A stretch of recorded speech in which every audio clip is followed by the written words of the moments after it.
Good evening on World News Tonight. Lethal conflict. Pakistan authorities confirmed the deaths of over 190 persons following a string of coordinated separatist attacks. Looming tensions. Iran gives stark warnings of full-blown conflict in response to threats of US military activity. Space spectacle. Is it a bird? A plane? No, a space junk that is raining down in Australia, causing lots of confusion.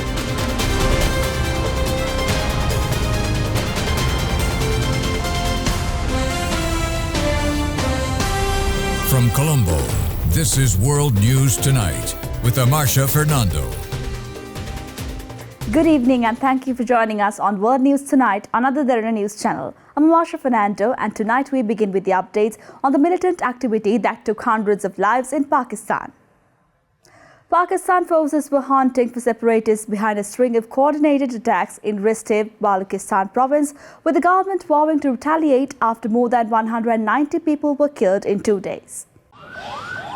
Pakistani security forces have killed 145 militants in a 40-hour battle, the Chief Minister of Balochistan said on Sunday. That's after coordinated gun and bomb attacks across the province the day before. Sarfraz Bugti told a news conference that nearly 50 law enforcement personnel and civilians were killed in the militant attacks on Saturday. He said intelligence reports had indicated that this kind of operation was being planned and what he called pre-operations had started the day before. Authorities in Balochistan are battling one of the deadliest flare-ups in years. Insurgents in a resource-rich province bordering Iran and Afghanistan have stepped up assaults on security forces, civilians and infrastructure. Pakistan's junior Interior Minister Talal Chowdhury said Saturday's attackers were dressed as ordinary civilians and had opened fire inside hospitals, schools, banks and markets. Balochistan is Pakistan's largest and poorest province. It has faced a decades-long insurgency led by ethnic Baloch separatists. They're seeking greater autonomy and a larger share of the province's natural resources.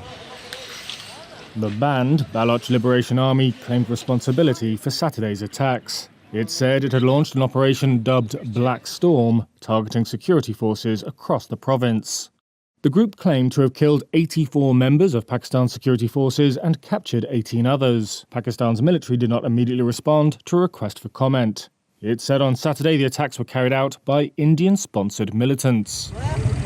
India, Pakistan's neighbouring arch-rival, denied that assertion on Sunday, accusing Islamabad of deflecting attention from its own internal problems.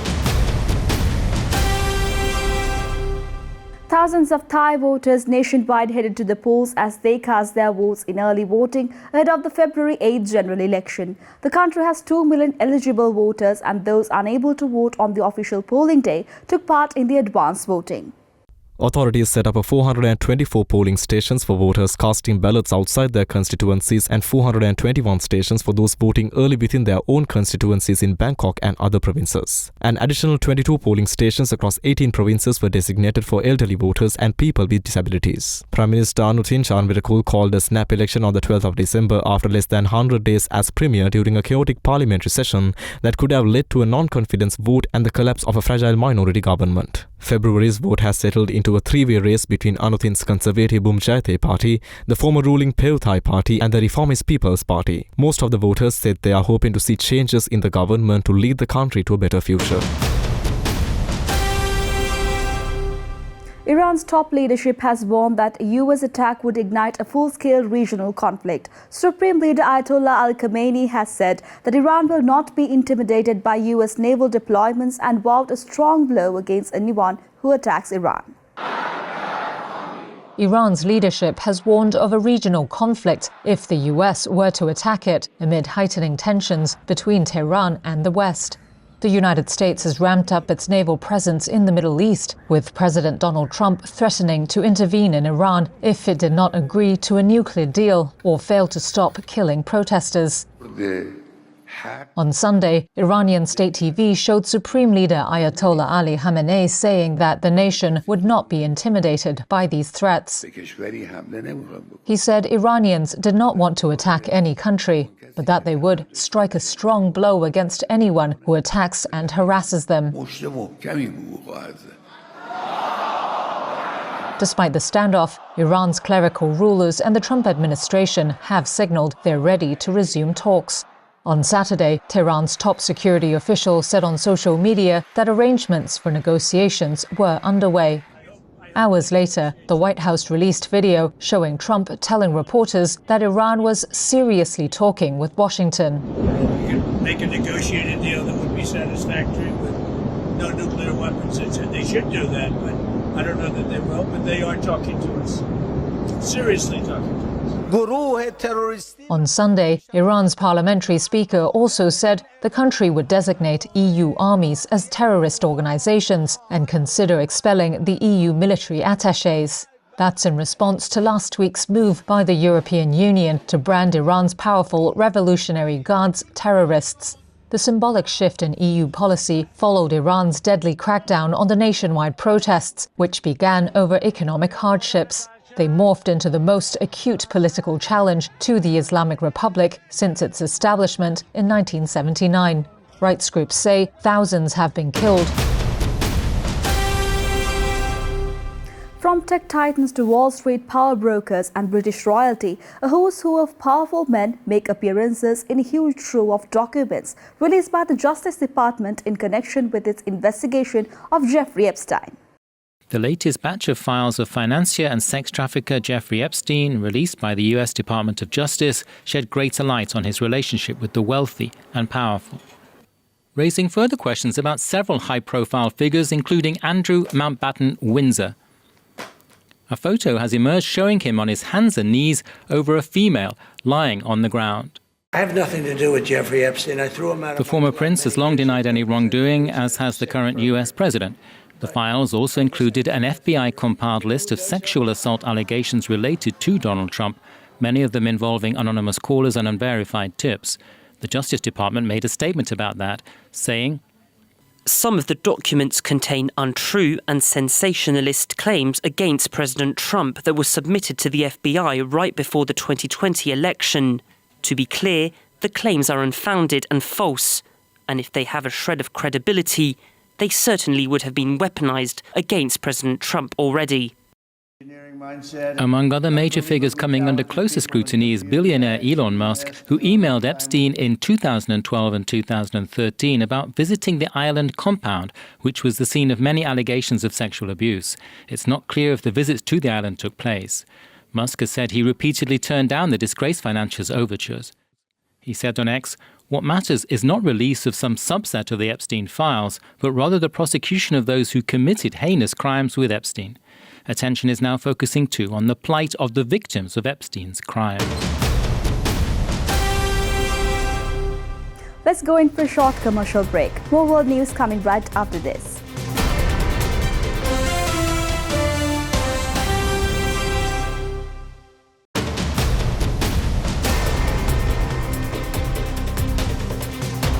And welcome back. President Trump said he has ordered the DHS to under no circumstances get involved with protests in Democratic-led cities unless they ask for federal help or federal property is threatened. ICE out! ICE out! Protesters in Minneapolis chant ICE out Saturday in reference to U.S. Immigration and Customs Enforcement. President Donald Trump isn't agreeing to this so far, but he is ordering the Department of Homeland Security to under no circumstances get involved with protests in Democratic-led cities unless they ask for federal help or federal property is threatened. The announcement on Saturday follows weeks of unrest and protests sparked by a large deployment of Border Patrol and ICE agents to Minnesota and the killings of 2 U.S. citizens by federal agents. Administration officials said both shootings involved police responding to threats. Many observers have said bystander videos contradict those claims of self-defense. Video footage of Alex Pretty's death undercuts Trump administration claims that he brandished a weapon before officers fatally shot him. Trump's new order would seem to have Homeland Security avoid confrontations with protesters in the street and during raids. However, he wrote on social media that ICE and Border Patrol will act aggressively to protect federal buildings. The Department of Homeland Security, as well as the offices of Minneapolis Mayor Jacob Frey and Minnesota Attorney General Keith Ellison, did not immediately return requests for comment. More than 175 million Americans are bracing for a deep freeze after another winter storm dumped record-setting snow and freezing temperatures across the South. An army of plows are clearing icy roadways across the South tonight after a powerful winter storm caused chaos for millions. Snow and ice stretching from Florida to Virginia.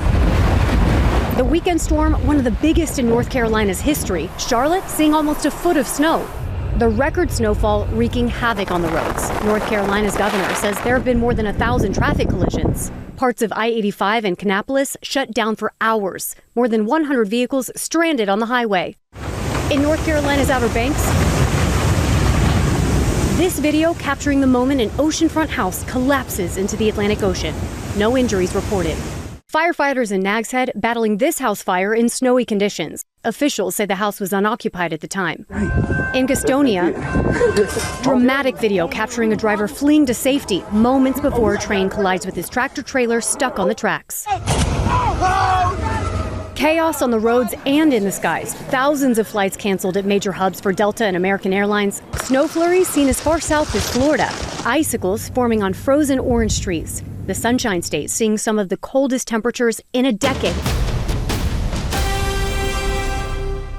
Elon Musk said that moves by his SpaceX company to stop the unauthorized use by Russia of its internet system Starlink seem to have worked, while Kyiv's defense chief said officials were working on ways to prevent any future use by Moscow. This photograph shared by the Ukrainian military shows remnants of a Russian drone equipped with a Starlink terminal. Kyiv says it's collected evidence of hundreds of attacks by drones fitted with this technology that allows Moscow to bypass Ukrainian defences that disable UAVs by jamming GPS and radio signals. Under US sanctions, Starlink cannot be sold or used in Russia. SpaceX CEO Elon Musk says he's now resolved the issue. Looks like the steps we took to stop the unauthorized use of Starlink by Russia have worked. Let us know if more needs to be done. Russia's use of Starlink doesn't just put Ukraine at risk, it extends drones' potential flight range to well inside NATO territory. The Institute for the Study of War has mapped out this reported 500-kilometre range, showing the drones can reach parts of Poland, Romania and Lithuania if launched from Russia or occupied Ukraine. Kyiv has become heavily reliant on Starlink since the beginning of the war. The system is used by the military to communicate and operate drones, by the government, civilians, businesses, as well as schools and hospitals. With Ukraine having emerged as a major theatre for electronic warfare, reliance on Starlink has expanded Elon Musk's geopolitical influence. Back in 2022, he ordered engineers at SpaceX to shut down Starlink satellite coverage over part of the battlefield during a critical Ukrainian counter-offensive in the Kherson region. Amid backlash, SpaceX never publicly confirmed the incident, but it exposed tensions between the tech billionaire and Ukrainian officials. Nevertheless, Ukraine's defense minister thanked Musk for his latest efforts to stop Russia from using the systems, calling him a true friend of the Ukrainian people. More than 200 people were killed this week in a collapse at the Rubaya Coltan mine in Eastern Democratic Republic of Congo. This is according to a spokesperson of the rebel-appointed governor of the province where the mine is located. He said the victims of the landslide that occurred on Wednesday included minors, children and women. However, as of Friday night, the precise death toll was still unclear. The Rubaya mine produces around 15% of the world's coltan. Once processed into heat-resistant metal, tantalum, it's in high demand by makers of mobile phones and computers. The site, where locals dig manually for a few dollars per day, has been under the control of the AFC M23 rebel group since 2024. The United Nations says this group has plundered Rubaya's riches to help fund its insurgency, backed by the government of neighbouring Rwanda. They're allegations that Kigali denies. The heavily armed rebels have stated their aim is to overthrow the government and ensure the safety of the Congolese Tutsi minority. They captured even more mineral-rich territory in eastern Congo during a lightning advance last year. History was made during music's biggest night. The 68th annual Grammy Awards saw Bad Bunny taking home the win for Album of the Year. The night was full of emotional tributes and genre-bending performances. A rock legend and five-time Grammy winner, music's biggest stars paid tribute to Ozzy Osbourne. Almighty plot destruction,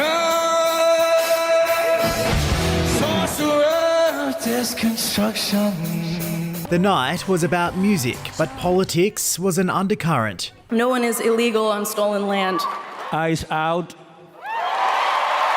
The only theme that is more powerful than hate is love. Bad Bunny going on to win the top prize, making history as the first Spanish-speaking album to win Album of the Year. Aussie Kevin Parker, aka Tame Impala, took home the Grammy for Best Dance Electronic Record. It was a long-awaited return to the stage for Justin Bieber.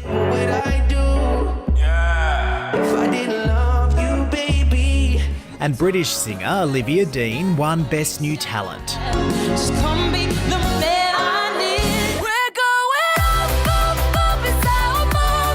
K-pop Demon Hunters, the most watched film in Netflix's history, now a new record, K-pop's first ever Grammy, awarded Best Song written for visual media, and a legend was honoured with a Lifetime Achievement Award. It's a good thing that they did it now because I have good genes and I wouldn't have been here that much longer. From Chapel Roan to Miley Cyrus, the Grammys, never boring and always a highlight.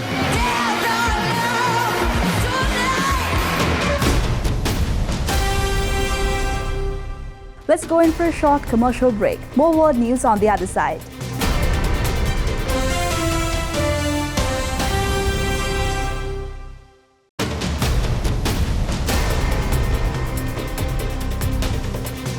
And welcome back.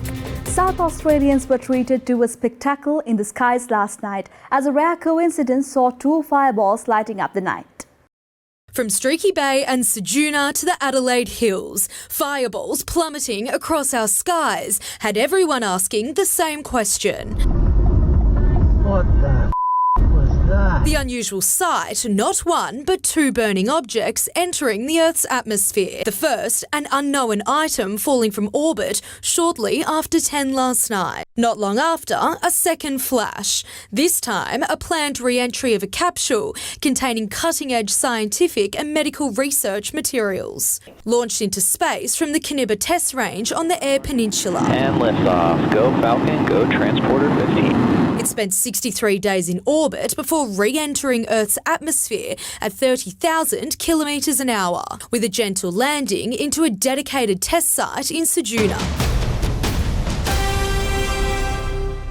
It's the most colourful time of the year, at least in Venice. The Italian city has kicked off its annual carnival festivities. The event draws thousands of tourists eager to party and purchase one of Venice's famous handmade masks. Was the Pope rowing a gondola this Saturday? Of course not. This is the Venice Carnival, and disguising as the Pope is quite trendy this year, with the new Holy Father entering the Vatican last summer. The Winter Olympics, which Italy is set to host, are another popular theme, and even those not wearing tracksuits seem particularly competitive this year. The carnival dates back to the 12th century, a way of celebrating opulence before fasting in the weeks leading to Easter.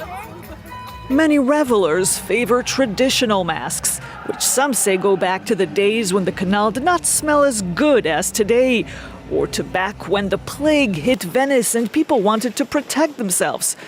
This is one of the last workshops where the masks are still made by hand.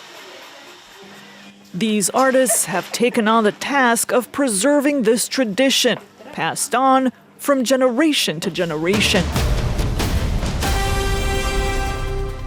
And with that, we come to the end of today's edition of World News Tonight. With the hopes of seeing you again, I'm Marsha Fernando, and we leave you tonight with the visuals of glittered masks and dancing Filipinos filling Bolivia's La Paz.